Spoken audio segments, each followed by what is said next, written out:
Let me just... Hi. Keep that in the trailer. Hi, Halifax.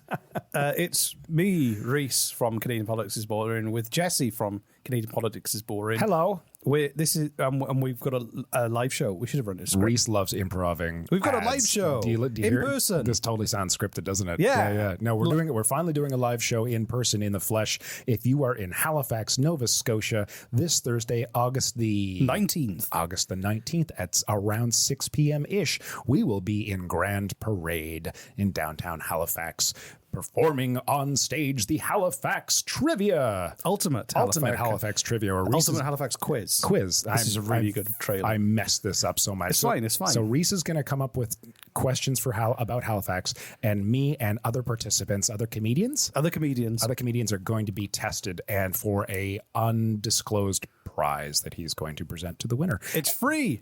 And after our little Ultimate Halifax Quiz, there will be other comedians performing. There will be other sources of entertainment. We'll hang out. We'll hang out. Come, by the time it ends, it'll be close to my bedtime. Yeah, probably, right? But it's free this Thursday, the 19th, Grand Parade, 6 p.m. Come down, say hi, have a good time. And if you don't live in Halifax or Nova Scotia, you live in a different province, I'm very sorry. Thanks for listening to our ad for other people having a good time that you can't join in on. Just because you were born in the wrong province, we can't help that. So yeah, that's kind of sad. On with the show. On with the show. A playlist original. Just watch me. The medium is the message. Proof is a proof. What kind of a proof? It's a proof. It has no core identity. Mashed potatoes are no gravy, you know what I'm saying? Speaking moistly on them.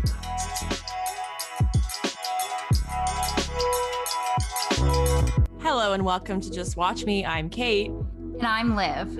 And today on the podcast, we have two very special guests from a podcast called Canadian Politics is Boring. So in their podcast, Reese attempts to convince Jesse that Canadian politics are actually a fiery roller coaster full of murder, double crossing, and infamy. Their show has broken the top 5 podcasts in Canada on Apple Podcasts. So we hope that by a mere association, we might propel our own show to the same success. So welcome to Jesse and Reese. Finally, the truth comes out. Hey, thank you for having us. Thank you so much. Thank you for having us. It's always been a ploy. So why don't we... so maybe introduce yourselves. We're interested to know about your show, how it came to be. How does a Welshman end up meeting a Canadian and starting a podcast? What's your origin story there? Well, I was exiled from Wales. It's true, because he's such a rabid nudist. Public nudist. They don't allow it, but they do in Canada on one beach in HRM. And that's where you spend the majority of your time. So I moved to Canada 3 years ago, and me and Jesse were working together, making pretty average corporate films. I would say soul-sucking corporate films. Films, but we always had a riot when we were in a room together. And I was like, we should do a podcast one day. And then for about a year and a half, every 2 months, you would text me with a podcast idea. And I would say, yes, let's do that. That's a great idea. And it would never happen. Never. Until about 2 years later, you text me with the one podcast idea I genuinely didn't want to do, which is Canadian politics. And you fucking ran with it. Can we swear on your show? Please do. Yeah. Well, and the thing is that I just watched my first ever Canadian election, which I can't vote. I mean, there's going to be another one. I can't vote because I'm only a permanent resident, not a citizen. But our podcast can run. Yeah, I can talk because if a talking, walking peanut can run, then our podcast as a format, as a medium, can run in the election, and I think we should. We should, yeah. Just have a podcast as a candidate. But and I was like, I was so wrapped up in like what was going on with Brexit back in the UK. It was like, I need to learn about politics because I'm really invested here. My kids are pretty much Canadians 3 years later. You know, they love it here. So I should stop looking at British stuff and look more at Canadian stuff. And I realized I knew nothing. So I was like, well, what if Jesse only votes because his friends make him? It's true. And then I want to learn about it. So what if I'm one lesson ahead of a Canadian teaching a Canadian about their own politics? And that was it. And then we're like 110 episodes in, and I actually I actually know a lot more about the Canadian system. I've never learned more about the Canadian politics system in my entire. Jesse has somehow managed to be entertained and interested in Canadian politics for the first time in his life. It's true. So then would you say that you've accomplished your mission? Like, yep, we're done. That's it. That's it. I think. Okay, so what's the verdict at the end of the day? Is Jesse, like, is Canadian politics truly boring? Oh God, no! It's now an ironic title because the world of Canadian politics is boring, and so it can keep sticking that way despite me having changed my mind on the topic. But no, Canadian politics is anything but boring. Some of the examples Reese has given me. I want to double down on these. I want to do more of who's Mackenzie King Yeah. is amazing. Oh my God. Completely under-discussed how crazy the Mackenzie King life story really is. He could do his own TV show, like his own miniseries. So, like, it's crazy. Yeah, if you can have an entire podcast on Doug Ford, you can have an entire podcast on Mackenzie King. So, Jesse, we have something to tell you. Katie and I have a drinking game, actually, of every time during your podcast that you say, this should be a mini series. Oh,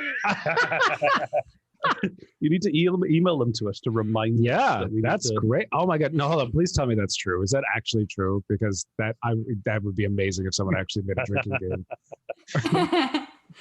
Okay, well, it was something I took note of in your podcast. Was I drinking while listening to your podcast? Cannot confirm or deny. It's more. It does enhance the experience. It's highly suggested. Yeah. Yeah, if you had to, maybe we'll go there. If you had to pick one of the stories from Canadian Spies Are Boring to make into a mini series, what would it be? Oh my God. Yeah. I think it would have to be Cameron Otis. No, Igor Gazenko. Oh yeah, right. Because, like, Because he was seduced by Ottawa. number two, he thought he was being sent back to Russia to be punished because he thought he'd done something wrong. And they were And he had a celebrating little him. kid, and his wife was pregnant with like another daughter. And then, the fact that he was like, right, I'm gonna do it. I'm gonna let Canada know and the Western countries know that Russia's spying on them, and I'm gonna give them all the information. And then to go to the police station and for them not to believe him, and then to go somewhere else, and then have to go home. And then I go, can we hide in your apartment to their neighbor? Then to hear the KGB like go through all this stuff.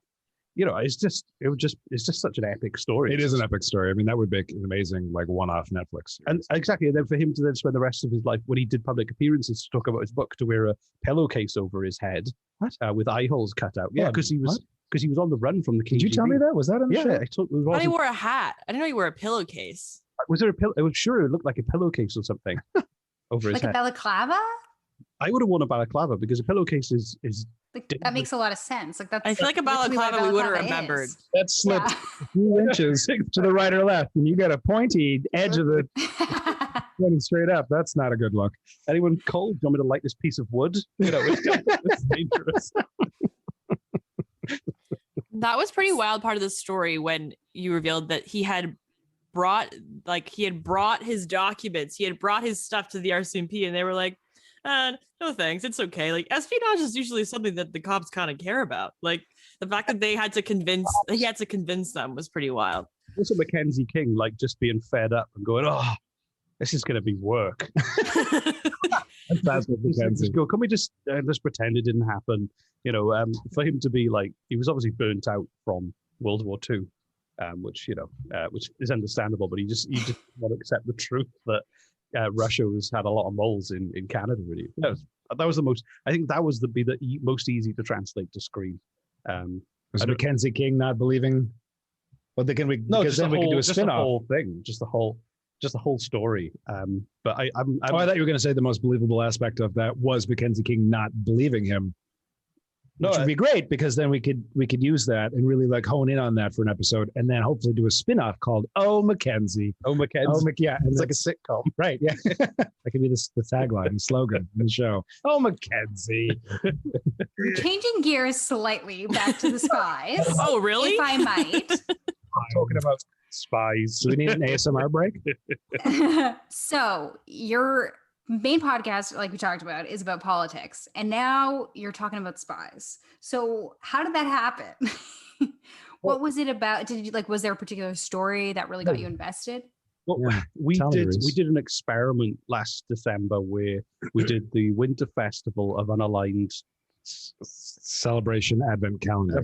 Wafakak, which was from the first. Which Reese can't remember the acronym.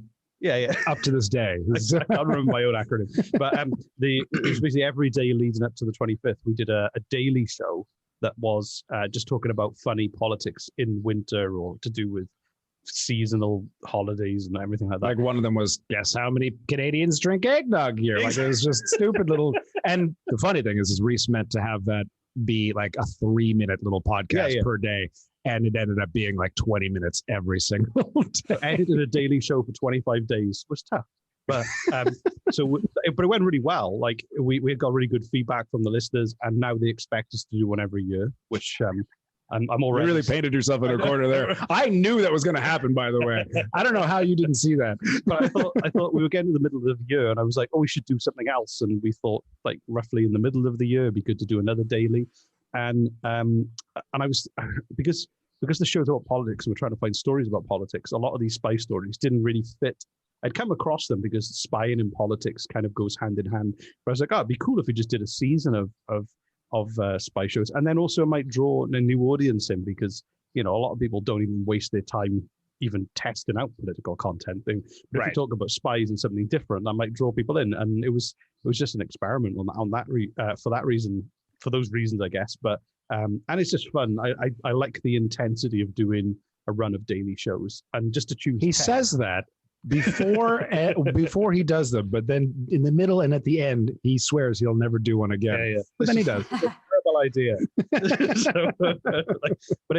I think the research was, I'm always finding I compulsively research the episodes. You find shit that no one's heard of. I don't like. It's not just me who's blown away. Other people are like, how the fuck does Reese find this stuff? The one I'm most proud of, though, and this is really funny. Wolfgate. I don't know if you listened to that episode about the military were testing out whether they could make people in the Annapolis Valley in Nova Scotia believe in wolves by playing the sounds of wolves howling. And it was just a weird experiment to try and influence public opinion. So a lot of people, it was a really random article that I found, and we talked about it. But one of our listeners had a gift for Jesse recently and lived locally, and he recently retired from spying. Essentially, he was working for the Canadian government as in terms of in that field. I can't remember exactly what he said in terms of what he did, but he just retired, and he said when he listened to the episode, he was asking around like, what the hell were they? Because he hadn't heard of it either, and he was working in the department and stuff. So it was kind of I just troll the internet looking for these random articles and news things. Did you say you troll the internet that we just said? Yeah. Troll, TRAWL, like a trawler. What? Trawl. Trawl. Yeah. What's to trawl? To troll. Where you just plow through stuff. Anyway, I go on the internet and I read and I make notes and I go, that'd be a good story, and then we build an episode out. Now Reese is describing the act of researching. Thank you, Reese. I've got a Google Doc with about 45 future episodes kind of in notes already, and I've got a problem. That's great. You've got like a release for that problem. It's not illegal. It's great. Talk about it now. It's fine. So in your episode on CSIS, you are filling out an application to be a member of CSIS. And I just want to know, has anyone called you about that? I didn't actually finish it. But I kind of feel like I breached the rules of not being. You blew it by doing it live on a podcast. I just don't think I'd be a very good spy, because I don't know. I think I just want you to get the interview. I don't want you to actually be a spy. Just go for the interview. Can you imagine? That'd be a feather in your cap. I'm terrible because if I feel uncomfortable, I have to make jokes, and job interviews are not the time to make a joke. It's probably not a good characteristic for a spy. Exactly. No, I'm not wearing a wire. Call it a laser. I wonder if you have to sign an NDA just after interviewing with CSIS. I bet you they got that shit on lock. Yeah. They must. Yeah, you've got to sign like So in the UK, they call it the Official Secrets Act. I don't know if they call it here or whatever, but The Official Secrets Act is such a cute name for that. It's like something that like a 10-year-old will give to someone else in their treehouse. Yeah. Working in tax office, you've got to like sign the official secret. You're looking at people's confidential information. After spinning around 3 times, hitting your head 3 times, and swearing off women. Right, yeah. It's the Official Secrets Promise of the Yaya Sisterhood. But I find it really interesting. Like we showed some of the recruitment videos. They were like we were saying, it looked like a J.J. Abrams kind of directed them. They weren't quite that production standard, but the style was very much. They were really good, but it just blew my mind that they were like going, well, let's embrace popular culture and the style of how people see spying in popular culture, even though everyone else I know. Or every other time I've seen it, they try and downplay. They go, it's not like the movies. It's actually quite boring. You sat in a van listening to people's phone calls for 12 hours a day, 6 days a week or whatever, or it's just paperwork or setting up a network or something. And Canada didn't go for that. They were like, let's just bullshit to get as many people to apply as possible. Let's make it look as sexy as possible. And then when they're disappointed, it's too late. They've signed the Official Secrets Act and they're earning $60,000 a year and they won't want to quit. Okay, so now I'm going to give you a teeny pop quiz about your own show. Where I'm going to ask you some questions about the different episodes, and you can just give maybe our listeners a little bit of a teaser of what to expect, maybe entice them to come listen to certain episodes. So since we're talking about CSIS, let's start with CSIS. Can you tell us a little bit about what CSIS stands for and how it was birthed? And the point of this question is that I would bet that most Canadians don't know we have the Canadian Intelligence Service of our own. I think I've met a lot of people who've heard of CSIS. I always three people. That's true. Yeah, you included. Canadian. I can't remember. The Canadian Secret Intelligence Service. That's my guess. Or there's an I. It's not a guess. I should know. A couple I's and E's in there, I think, or the PH, maybe a silent Q. But that's my dyslexia. I can tell you exactly why it was set up because the too many moles and the Royal Mounted Police had failed so badly at maintaining. It's not the question. Yeah, that's true. They did. You were like, how you did ask me that question, didn't you? You did ask me. Yeah, no. I can confirm that question was asked by me. So, sorry, Jesse. For the podcast listeners, Reese was telling me to shut my face. And not anybody else. Nobody else, just Jesse. But they set it up because they needed to be civilian run because the Mounties hadn't done a great job and they needed to do it differently. What a surprise! In a nutshell, I guess. Okay, next question. Okay. Can you tell the listeners why you say James Bond is Canadian? Because he is. James Bond is fictitious, but he was. Really? He's not a real guy? I know. It's sorry to break this bubble. He kept transforming into new people every time. Ian Fleming went to Camp X, which is where they train new spies, and he went there with one of the lead spies at Camp X, and he actually became friends with him and was inspired by this man. I forget the guy's name. William Stevenson. From Manitoba. Of Manitoba, right. Okay, so he was inspired by William Stevenson to create a fictional character based off of his friend who he met during Camp X, where he was learning to be a spy. Is that accurate enough? Yeah, and in Camp X, they learned how to kill people really well. With screwdrivers and small everyday objects. With a nasty look. My next question is, do you think Canadians just... do you know if we're telling the truth or not? Because can we just bullshit you? No, we listen to that. We listen to the podcast. Do you think Canadians deserve a Bond? And if so, what would his name be? See, I think they should just get a Canadian actor to play James Bond. Like who? Do you have in mind?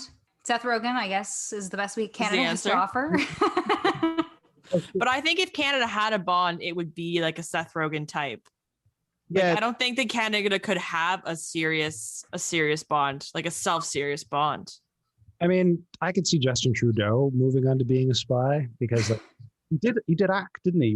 He performed in like a world. Yeah. You mean like a fictional spy, not like a real spy? Right. I think as he could go to places as Justin Trudeau, the former prime minister, whenever he's done in office, as prime ministers and as presidents do.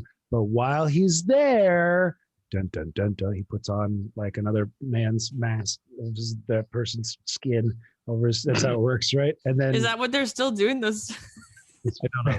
It's very Charlie's Angels. Yeah, exactly. Is that what the disguise team is working on in 2021? I think maybe not. And also, everyone, even though James Bond was a spy, the bad guys always knew his name and knew who he was. So yeah, true. Which seemed like an error, right? Like I know exactly who. It's yeah. Can you? So Reese, you allege the Cold War started in Canada. Can you explain why you make that allegation and give us a little teaser of the events that led to the Cold War that took place in Canada? Yeah, so during World War II, while the Allies were fighting with the Soviet Union, the Soviet Union were already thinking ahead to the end of the war and had established spy networks to a lot of Western countries to steal nuclear secrets and to, find out what they were up to. And Igor Gouzenko, who was working in the Soviet embassy in Ottawa, revealed that there was this network of spies in Canada. And it was the first Allied country to really realize that they had this going on and that they were being spied on by Joseph Stalin and the crew, as he called them, I guess. Just Stalin. Stalin and the crew. Stalin and the crew. Yeah. Khrushchev and the rest. But Reese, can you tell us about the illegals program and how it operated in Canada?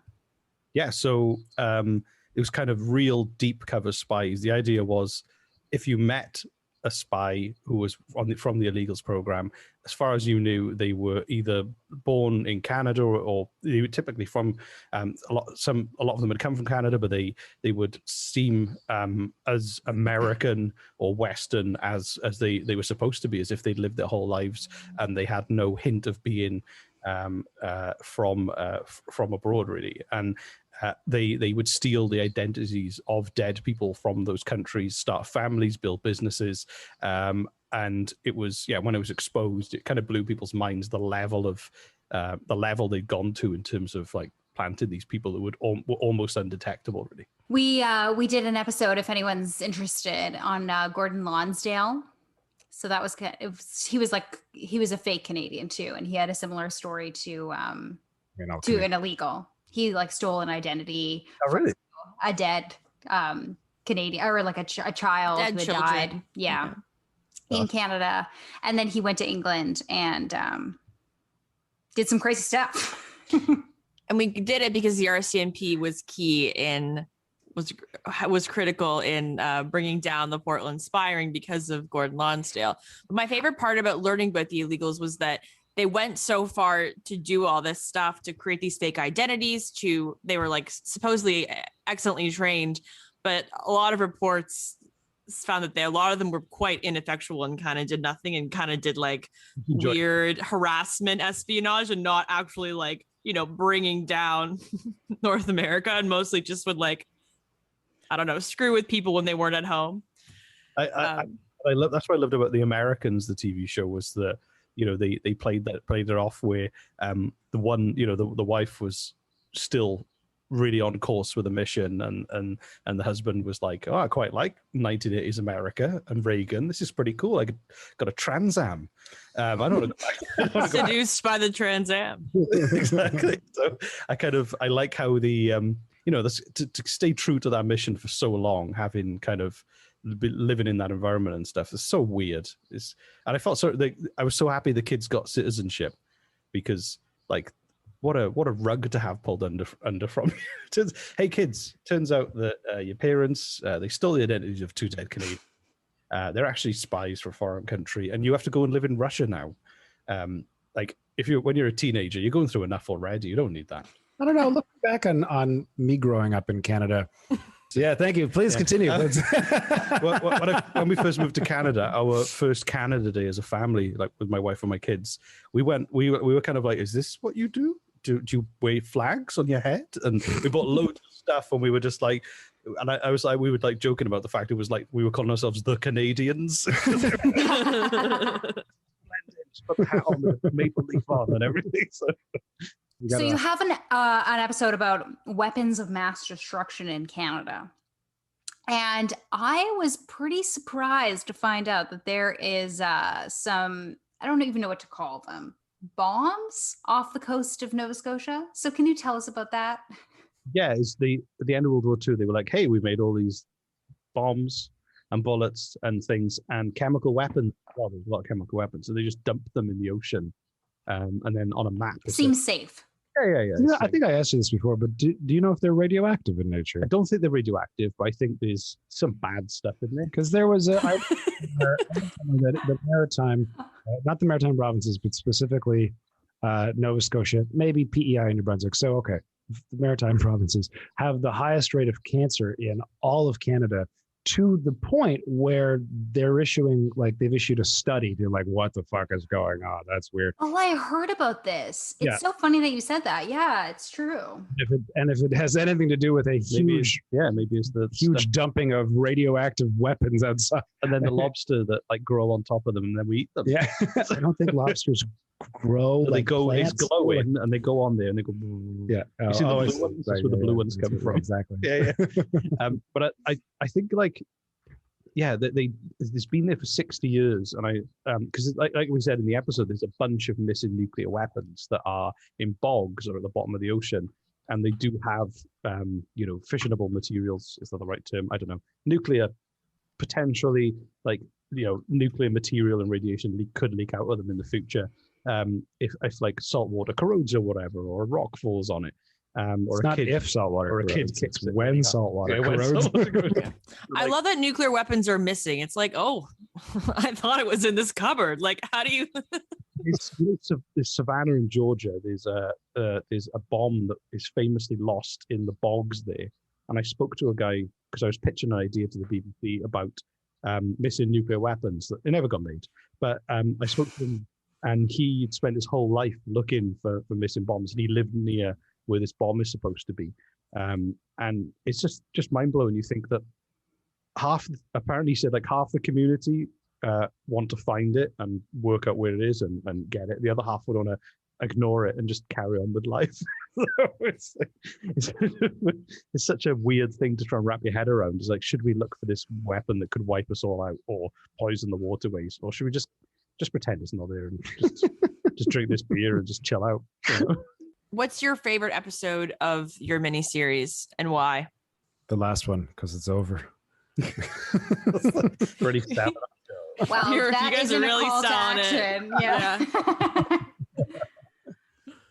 I like the William Stevenson one, the one about the Canadian James Bond, just because I think I'd heard of him before, but in the UK they like to rewrite history to say he was British because Canada, because of the Canadian connection and being part of the Commonwealth and everything, like British spy master, but he wasn't. He was like a Canadian, and also I was so surprised that so few Canadians know that about him, because he pretty much created all of these kind of like the CIA and MI6 are all based around his work and what he did. So like modern spy culture and popular culture and everything is just created by this one guy from Manitoba who also was an incredible businessman as well, who was the kind of hotshot billionaire of his day, I guess, and then gave all his time and energy and resources for free to set up like his own off the books spy agency.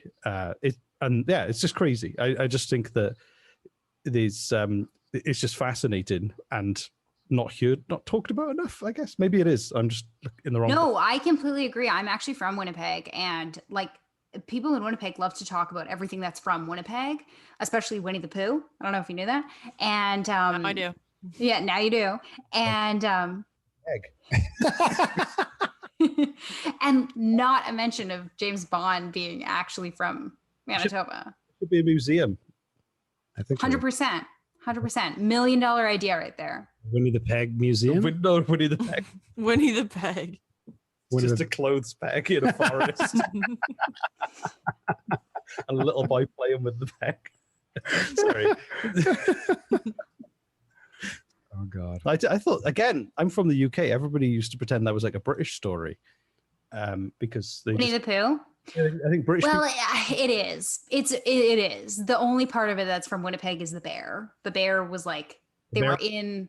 It was like the child named the bear Winnie after Winnipeg. So it's like it's a loose connection. Well, there's a Canadian Heritage moment like for it, and I don't know how much truth is in this Canadian Heritage minute, but like, yeah, the author of Winnie the Pooh was walking with his kid, and they in Winnipeg, and they come across the zoo, and they see the little bear named Winnie after Winnipeg, and the kid's like, "You should name your cartoon character after Winnie. Like, name it Winnie the Pooh." So let's talk about what's next for you both. On your podcast, on your regular podcast, and in your life. But let's start with the podcast. What's next? What's next? Well, I don't know. We just finished like we had a strange month where Samsung decided to get involved, and we did like a photo shoot where we were using Samsung gear and stuff. That was weird. And my favorite part about that Samsung promotional offer is that they literally Samsung paid for promotional material of Reese and I, like catching frisbees and playing tennis and running. And we're two like middle-aged men, like badly doing these exercises. But the best part of these paid Instagram and Twitter promotional pieces was that they made no mention of who we actually were or our podcast. It's just suddenly two men, just two unfit men using Samsung. And that's it. Not like Reese and Jesse from the Canadian Politics is Boring podcast. Nope. Just here's Reese in his pool enjoying his. So yeah, just two very average looking men floating around. And don't get me wrong, I'm eternally grateful that Samsung wanted to sponsor us. It's just a very funny way of going about it. Yeah. I thought. So I don't know whether we're going to do more stuff like that. I have no idea. Maybe that was the first and last time. Who knows? We'll find out. Maybe we traumatized Samsung. But I think we'll definitely do Wafakak in the winter coming up. So we'll do from the 1st of December. We're hoping to do something with the election coming up. Yes, yeah, with the election, September. we're going to do our own election coverage as an alternative to. I still thoroughly, like, no joke, I really think our podcast should run in the election as a candidate. It's not possible. What would the platform be? Candy for everyone. Yeah. One issue. Yeah, exactly. Not enough candy. And the other thing is mind your own business. Mind your own business. And the other thing is we do want to start doing live shows. I think something we've thought about for a long time. So we might start dipping our toe in and experimenting with live podcast records and see if there's any appetite for it. I don't know. If we like fly out to Toronto and try and do a show and 3 people turn up, it'd be great. That'd be great. My God, that'd be great. You 5 would have a good time, I'm sure. Just move to the bar, get off the stage, and just go drink at the bar. We're bringing the microphones over to the bar. Make room. Exactly. I mean, like, I'm excited to be a part of a show that continues to grow and entertain people. I mean, I grew up in a family of entertainers, as I've mentioned on the show before. Both of my parents were professional comedians growing up, which made things weird but entertaining. And so I just kind of grew up in a family of entertainers, and I like the idea of entertaining people, and I like being a part of this podcast. And Reese and I have constant conversations about, like, what can we do next? How can we grow this podcast? How can we do other shows, television, podcasts, et cetera, et cetera. So it's just, it's exciting to me. We never do anything. We talk about it. Yeah, we talk about it. We don't do fuck all. The weird thing, that's the weird thing with the politics show, is that our audience is typically like 40 and under from the stats, which is really interesting. Great, because that's not there's a different generation of people watching things like This Hour is 22 Minutes. So it's fun to kind of be tapping into a younger audience, especially because they're the kind of people who don't normally vote as much. So to be able to talk about politics with that crowd is good fun, I think. Yeah. And I have to ask you, Reese, about your new podcast company, Podstarter. I'm super just curious about how that's going and what it's about. Brand new, started last week. It's amazing.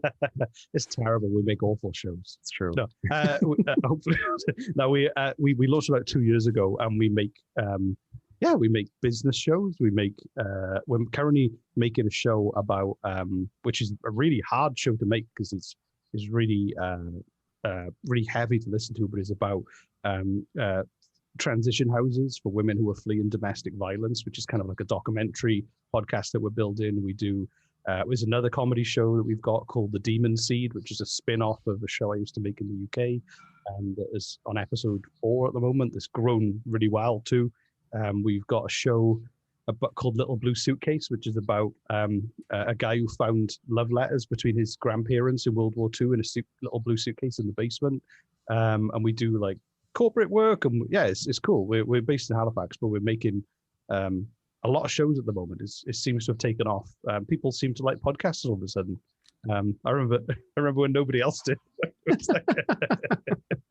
Do you think this is kind of, maybe this isn't a fair question, but I'm curious because you guys are you have Podstarter and you're with a network. Do you think that the days of independent Canadian podcasts are over? Do you think that independent Canadian podcasts can still rise and thrive?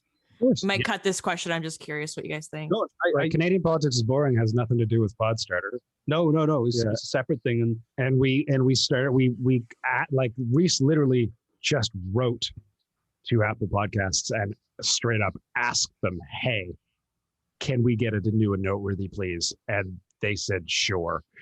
Yeah, that's how we started. First month. Yeah, within our first month, we just asked and they said, okay. And that's got the attention of the Frequency Podcast Network, and it went from there. So. Yeah. And I honestly, I think that all the stats are showing that Canadians are moving towards Canadian shows.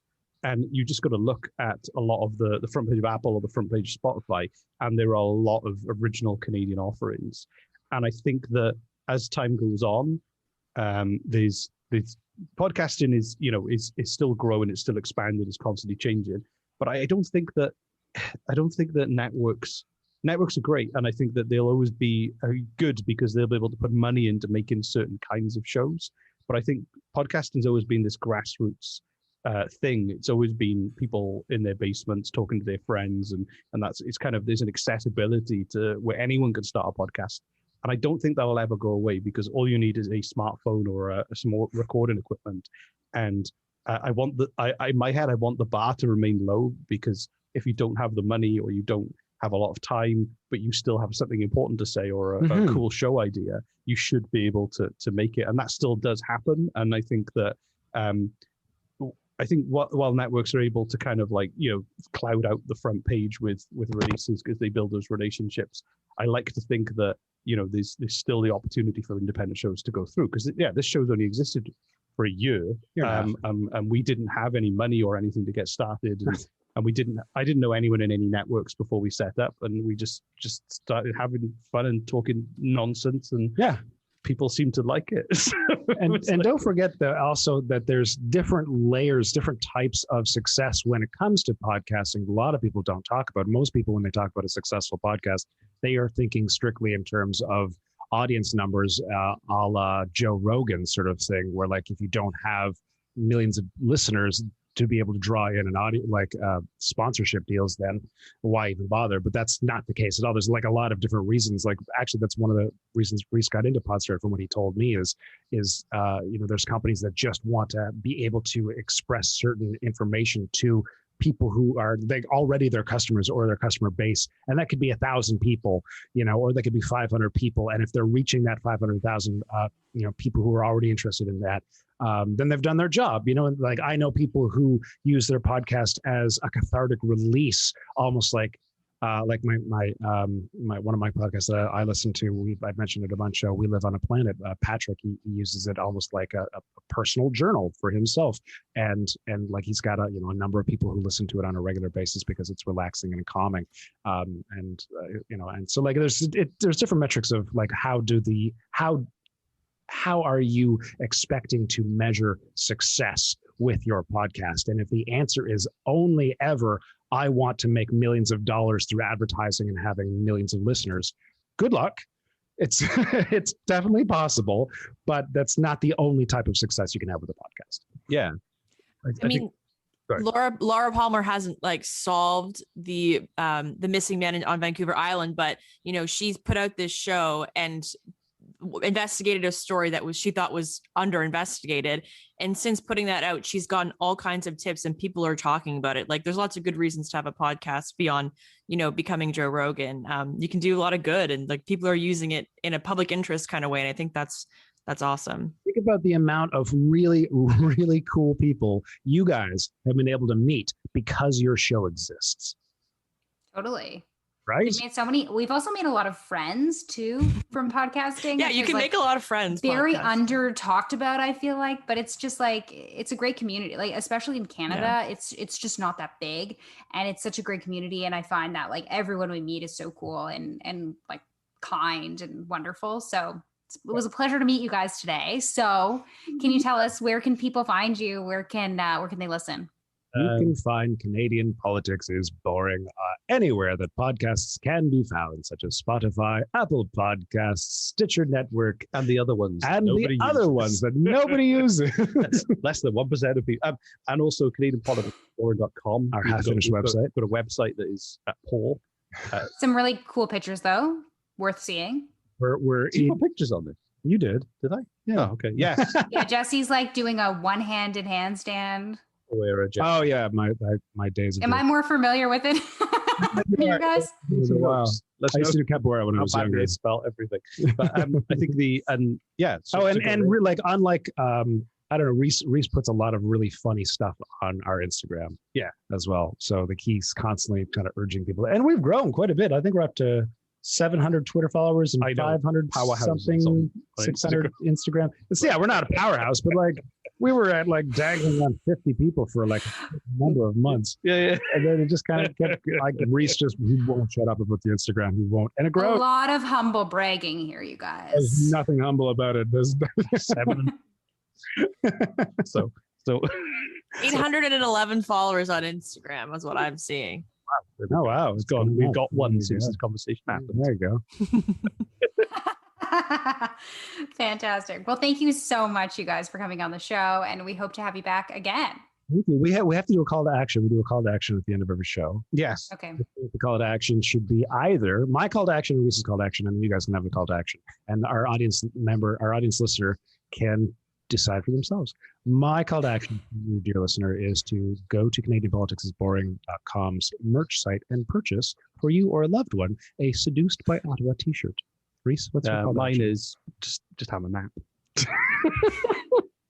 That's a good one. It's been a hot day. I can get behind that one. What are you guys' call to action? I'm going to be boring, and I'm going to say go follow us and your podcast on Instagram and Twitter. Give us a follow. Okay. I'm going to say leave both podcasts a review, please. Yeah. You're all business here at the Just Watch Me podcast. Yeah, thanks for having us. Yes, thank you so much. This was a lot of fun. Thank you very much.